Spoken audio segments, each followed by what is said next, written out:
Hi guys, வாழை. So இந்த படம் ப்ரிவியூ ஷோ வந்து நிறைய டேரக்டர்ஸ்க்கு வந்து போட்டு காமிச்சிட்டு இருந்தாங்க. ஸோ பார்த்துட்டு வர ஒவ்வொரு டேரக்டருமே வந்து பார்த்தீங்கன்னா ஒரு என்ன சொல்கிறது, அது வேற ஒரு மைண்ட் செட்டில் சிலர் வந்து அழுதுட்டு வராங்க. ஒரு அந்த படம் பார்த்த தாக்கத்தை வந்து ஒரு ரொம்ப எமோஷனல் ஆகி தான் வந்து எல்லா டேரக்டர்ஸுமே அந்த படம் அந்த ப்ரிவியூ ஷோ பார்த்துட்டு வந்து வெளியே வந்து மாரி செல்வராஜை வந்து கட்டி அணைச்சி ரொம்ப வந்து தூக்கி வச்சு கொண்டாடி ப்ரெஸ் மீட்லலாம் நிறைய பேசி வந்து இது பண்ணியிருந்தாங்க. ஸோ அந்த வீடியோஸ் எல்லாம் பார்க்குறப்போ வந்து நமக்கு வந்து ரொம்ப வந்து இந்த படத்தை பார்க்கணும் அப்படின்ற கியூரியாசிட்டி வந்து அதிகமாயிடுச்சு. என்னடா அந்த படத்துல இருக்கு, ஏன்னா மாரி செல்வராஜ் படம்னாலே ரொம்ப வந்து எமோஷன்ஸோட ரொம்ப வந்து ஒரு உண்மை நிகழ்வோட அதே டைம்ல வந்து பாத்தீங்கன்னா அதை வந்து அந்த ஒரு உண்மை தன்மையோட ஒரு ரொம்ப எமோஷன்ஸ் நிறைந்த வலி நிறைந்த காட்சிகளாக தான் இருக்கும் அவருடைய படங்கள்ல. ஸோ அந்த ஒரு எக்ஸ்பெக்டேஷன்ஸும் அப்போ இந்த படத்துல என்னதான் இருக்கு அப்படின்ட்டு ஒரு ரொம்ப எதிர்பார்ப்போட தான் அந்த படத்துக்கு போனேன். ஸோ ஃபர்ஸ்ட் வந்து பாத்தீங்கன்னா இந்த சினிமாவை வந்து மாரி செல்வராஜ் வந்து ரொம்ப சினிமாத்தனமா பயன்படுத்தாம, சினிமாத்தனம் அப்படின்னா வந்து ஒரு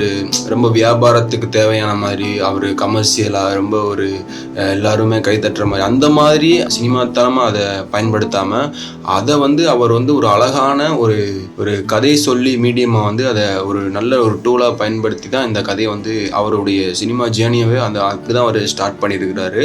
அதாவது உண்மையான நிகழ்வுல ஒரு அழகான ஒரு கதையா ஒரு கேரக்டர்ஸை வச்சு ரொம்ப ஒரு எமோஷனல் நிறைந்த ஒரு வழியோட சொல்ற ஒரு டைரக்டரா தான் மாரி செல்வராஜ் வந்து உருவாயிருக்கிறாரு. முன்னாடிலாம் வந்து பார்த்தீங்கன்னா நிறைய பேர் வாயிலிருந்து இந்த கதையை சொல்லி நம்ம கேட்போம். ஸோ அது உண்மை நிகழ்வாக கேட்டுட்டு நம்ம வந்து ஆச்சரியப்படுவோம். ஸோ இப்படிலாம் நடந்துச்சா அப்படின்னு. இப்போ வந்து இந்த மாதிரி நடக்குது. ஸோ அது ஒரு டைரக்டர்ஸ் வந்து அதை வந்து ஒரு உண்மை நிகழ்வை அப்படியே அந்த டைம்ல நடந்தது மாதிரியே உண்மையான கேரக்டர்ஸ் வச்சு அப்படியே அந்த நிகழ்வு வந்து ஒரு சினிமாவா எடுத்து நமக்கு காட்டுறது வந்து இன்னும் வந்து நல்லா இருக்குது அது விஷுவலா பார்க்குறப்ப. ஏன்னா இதுல வந்து வேற எந்த தேவையில்லாத எலமெண்ட்ஸ் கமர்ஷியல் எலமெண்ட்ஸ்ன்னு சொல்லி நிறைய விஷயங்களை சேர்த்து சும்மா ஒரு பேக்கேஜ் பண்ணாம அதை வந்து உண்மை நிகழ்வு அப்படியே எடுத்து அந்த கேரக்டர் அவருடைய லைஃப் தான் அதை எடுத்து அப்படியே வந்து ஒரு ரொம்ப எமோஷனல் கடந்த ஒரு பேக்கேஜோட அந்த படத்தை கொடுத்துருக்காரு. மாரி செல்வராஜ் வந்து கேஸ்ட் ரிலேட்டடா நீங்க கனெக்ட் பண்ணி ஒரு இந்த படத்துல இருந்து நீங்க டிஸ்கனெக்ட் ஆகாம இந்த படத்தை வந்து எல்லாருமே பார்க்கணும் அப்படின்ட்டு நான் நினைப்பேன். ஏன்னா நம்ம ஊர்ல இந்த மாதிரி எல்லா இடங்களையுமே நடக்குது. இது ஒரு நிகழ்வு அப்படின்னா இந்த மாதிரி நிகழ்வு வந்து எல்லா இடத்துலயுமே நடக்கும், வேற விதமா நடக்கும். அவ்வளவுதான். அவருடைய லைஃப்ல நடந்த ஒரு நிகழ்வை வந்து எடுத்து ரொம்ப அழகா உண்மையா நேர்மையா கரெக்டா சொல்லியிருக்காரு. அதை போய் நீங்க சும்மா பார்த்துட்டு அது வந்து எந்த மாதிரியான உங்களுக்கு ஒரு எக்ஸ்பீரியன்ஸை கொடுக்குது அப்படின்றதான் இந்த படம். இந்த படத்துல வந்து அந்த 2 சின்ன பையன் கேரக்டர் வந்து மெயின் கேரக்டர்ஸ், அந்த 2 கேரக்டருமே வந்து ரொம்ப சூப்பரா இருந்துச்சு. ஏன்னா 2 பேருக்குள்ள வந்து அவ்வளோ அழகான ஒரு நட்பு, அவங்களுக்குள்ள இருக்கிற அந்த சண்டை எவ்வளவு வந்தாலும் அவங்களுக்குள்ள இருக்கிற அந்த கமல் ஃபேன்ஸ் ரஜினி ஃபேன்ஸ் 2 பேரும் வேற ஃபேன்ஸா இருந்தாலுமே அவங்களுக்குள்ள இருக்கிற ஒற்றுமையை வந்து ரொம்ப அழகா அந்த படத்துல வந்து சொல்லியிருந்தாங்க. இந்த 2 பேர் கேரக்டர்ஸுடைய ஜேர்னியும் இந்த படத்துல இருக்குது. அதுக்கப்புறம் இன்னொரு கேரக்டர் என்ன கேரக்டர்னா கலையரசன் கேரக்டர். ஸோ அந்த கேரக்டர் வந்து ரொம்ப ஒரு சூப்பரான ஒரு கேரக்டரா இருந்துச்சு எனக்கு. இந்த கலையரசன் கேரக்டர் இந்த படத்துல பாக்குறப்போ ஒரு கம்யூனிசம் பேசுற, அதாவது அந்த ஊர் மக்களுக்காக எல்லா ஊர் மக்களுமே சேர்ந்து ஒரு வேலைக்கு போறப்ப அந்த ஊர் மக்கள் பிரதிநிதியா வந்து நின்று அந்த சம்பள உயர்வை கேட்கறதோ அந்த பிரச்சனைனா வந்து நின்று பேசுறதோ கேட்கறதோ இந்த மாதிரி விஷயங்கள் அந்த கலையரசன் கேரக்டர் பண்றப்போ வந்து எனக்கு ரொம்ப அந்த கேரக்டர் பிடிச்சிருந்துச்சு. ஊருக்கு ஒருத்தர் இந்த மாதிரி இருப்பாங்க இல்லையா, ஸோ அந்த மாதிரி ஒரு கேரக்டருடைய சாம்பிள் தான் இந்த கலையரசன் கேரக்டர். அதுக்கப்புறம் வந்து பார்த்தீங்கன்னா அந்த சின்ன பையனுடைய அம்மாவை நடிச்சிருக்கு. 2 அம்மாவும் நடிச்சிருப்பாங்க. ஒரு அம்மா வந்து ஆர்டிஸ்ட் கிடையாதுன்னு நினைக்கிறேன், இன்னொரு அம்மாவை நடிச்சிருக்காங்க ஆர்டிஸ்ட். ஆல்ரெடி மாரி செல்வராஜ் படத்துல தொடர்ந்து பரியர் பெருமாள் நடிச்சவங்க தான் நினைக்கிறேன். ஆமா, அவங்க தான். அவங்க கேரக்டர் வந்து வேற லெவல், அவங்களுடைய ஆக்டிங் ஒரு பெர்ஃபார்மன்ஸ், அவங்களுடைய சீன்ஸ் தான் நம்மளை வந்து கண் கலங்க வைக்குமே. அந்த இன்டர்வல் சீனாக இருக்கட்டும், அதுக்கப்புறம் வந்து கிளைமேக்ஸ் சீனாக இருக்கட்டும், அவங்களுடைய ஆக்டிங் வந்து ரொம்ப அந்த ஊர்லயே இருக்கிற ஒரு கேரக்டர், இந்த படிக்காத ஒரு சும்மா சில விஷயங்களை தெரிஞ்சு குடும்பத்தை வழி நடத்துற ஒரு சில கேரக்டர் பெண்கள் இருப்பாங்க இல்லையா, ஸோ அந்த மாதிரி ஒரு கேரக்டர் அவ்வளோ சூப்பரா அவங்க ஆக்டிங் அந்த அளவுக்கு ரொம்ப கனெக்டடா இருந்துச்சு. அதுக்கப்புறம் வந்து அந்த சின்ன பையனுடைய அக்காவான ஒரு கேரக்டர் இருக்காங்க. அதுக்கப்புறம் வந்து அந்த teacher character, heroine character. So இவங்க 2 கேரக்டருமே வந்து பாத்தீங்கன்னா ரொம்ப அந்த ஊரோட ஒட்டி இல்லாம கொஞ்சம் வெளியே இருந்துச்சு கேரக்டர்ஸ். அவ்வளவுதான். இந்த இவ்வளவு கேரக்டர்ஸ் வச்சுதான் வந்து அப்புறம் வந்து வில்லன் கேரக்டர்ஸ் அப்படின்னாலே வந்து பாத்தீங்கன்னா வெட்டுறது குத்துறது அந்த மாதிரி கேரக்டர்ஸ் கிடையாது. பொதுவாக இந்த மாதிரி மாரி செல்வராஜ் படங்கள், ரஞ்சித் படங்கள், இந்த மாதிரி வெற்றிமாறன் படங்கள், இவங்கெல்லாம் வில்லன் கேரக்டர் எப்படி இருப்பாங்கன்னா ரொம்ப அந்த எண்ணங்கள் வந்து நல்லதா இருக்காது. மக்களுடைய உழைப்புல இருந்து சுரண்டி அதை வச்சு தன்னுடைய வாழ்க்கையை கட்டமைச்சுக்கிற ஒரு வில்லன், அந்த மாதிரி ஒரு வில்லன் கேரக்டர். கதை என்னன்னா, அந்த தோப்புல வந்து வாழைத்தார் வெட்டுவாங்க இல்லையா, ஸோ அதுக்காக வந்து ஒரு ஊர்ல இருக்கிற குரூப் ஆஃப் பீப்புள் வந்து ஒரு அந்த வாழைத்தார் எடுக்கிறதுக்காக போறாங்க. ஸோ அவங்களுக்குள்ள நடக்கிற அந்த கதை, அதுக்குள்ள இந்த சின்ன பையன் வந்து அந்த லீவ் நாட்களை கூட என்ஜாய் பண்ணாம அந்த வாழைத்தார் வெட்டுறதுக்கு, அதை தூக்கி வாழைத்தாரை சுமக்கிறதுக்காக அந்த லீவ் நாளில் கூட போய் ரொம்ப குறைவான கூலி ₹1 ₹2 போய் அவனுடைய அந்த சிறு வயது பருவத்தை வந்து கடந்து போகிறது, அவன் விருப்பம் இல்லாமல் ரொம்ப கஷ்டப்பட்டு அந்த வேலைக்கு போகிறது. அதுக்கப்புறம் அந்த சம்பள உயர்வுக்காக வந்து பார்த்தீங்கன்னா அவங்க வந்து எவ்வளோ போராட வேண்டியதாக இருக்குது. அவ்வளோ கஷ்டங்கள் நிறைந்த அந்த வேலையில் ₹1 இன்னும் ₹1 கூட்டி கொடுக்க சொல்கிறதுக்கு அவ்வளோ பெரிய பிரச்சனை நடக்குது. ஸோ இந்த மாதிரி பிரச்சனைகள், அதுக்கப்புறம் அதுதான் அவங்க அந்த லைஃபோட அந்த வாழைத்தார் லோடு ஏற்றுறது வந்து எவ்வளோ கனெக்டடாக இருக்குது, அவங்க லைஃப்பில் அது எவ்வளோ இம்பார்ட்டண்ட்டாகவும் இருக்குது, அதே டைமில் அது எவ்வளோ கஷ்டங்கள் நிறைந்ததாகவும் இருக்குது அப்படின்றத அந்த படத்தில் வந்து காமிச்சிருக்காங்க. கடைசியாக வந்து பார்த்தீங்கன்னா அந்த கடைசி நடக்கிற அந்த சம்பவம் வந்து ரொம்ப நம்மளை வந்து ரொம்ப சோகமாக ஒரு மாதிரி, நம்மளே வந்து மனசு வந்து ஒரு மாதிரி நமக்கு வந்து என்ன ஃபீல் பண்ணனே தெரியாது, அவ்வளோ ரொம்ப வழியாயிரும் நமக்கு அந்த கடைசி சீனில்.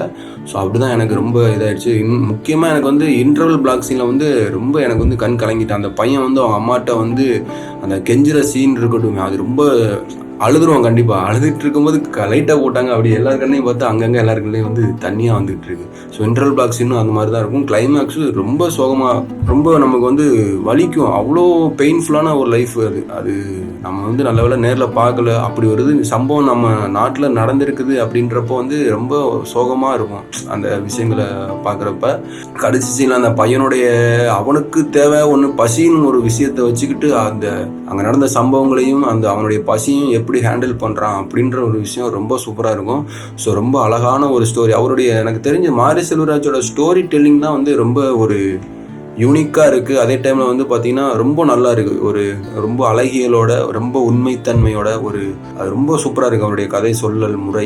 அதுக்கப்புறம் வந்து பார்த்திங்கன்னா இந்த படத்தில் இன்னொன்று வந்து மியூசிக்கை பற்றி தான் பேசி ஆகணும். என்னென்னா மியூசிக் வந்து இந்த படத்துக்கே அந்த ஒவ்வொரு சீனுக்குமே வந்து உயிர் கொடுக்குறது வந்து மியூசிக் தான். சந்தோஷ் நாராயண் ரொம்ப சூப்பராக போட்டிருந்தாங்க.